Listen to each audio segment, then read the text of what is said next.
الله أكبر. يا ريتني كنت جبت الهود الاسود احلى من الابيض. ايه ده؟ يا نهار ابيض، ده انا ورايا امتحان بكره، ده انا لسه ما ذاكرتش، مش عارف هعمل ايه.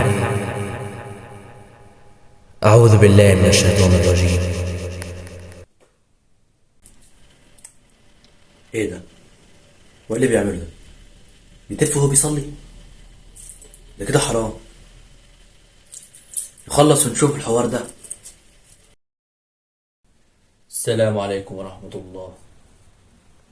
السلام عليكم ورحمة الله. حرام. جامعة إن شاء الله. بس أنت في حاجة كده غلط عملتها يا صاحبي. إيه الغلط اللي أنا عملته؟ أنت أصلا صلاتك غلط، أنت بتتف وأنت بتصلي. إيه ده؟ أنت شفتني؟ شفتك، أنت كمان مش عايزني أشوفك؟ أنت كده لا مؤاخذة يعني بتكفر بالله. طيب يا عم، تعالى اقعد وأنا هشرح لك. أهو يا عم قعدنا. بص يا عم، صلي على النبي الأول عليه أفضل الصلاة والسلام.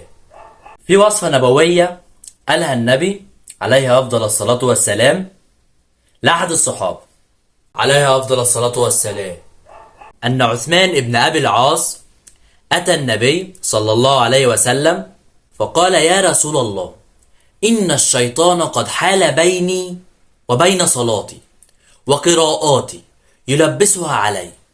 فقال رسول الله صلى الله عليه وسلم: ذاك شيطان يقال له خنزب، فإن أحسسته فتعوذ بالله منه واتفل على يسارك 3. قال: فعلت ذلك فأذهبه الله عني. صدق رسول الله صلى الله عليه وسلم. ايه خنزب ده؟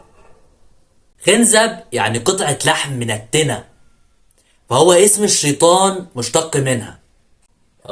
يعني وانت بتصلي بتفضل تفكر: انا هعمل ايه، هروح فين، هشتري ايه، طب هاكل ايه النهارده، طب هذاكر النهارده.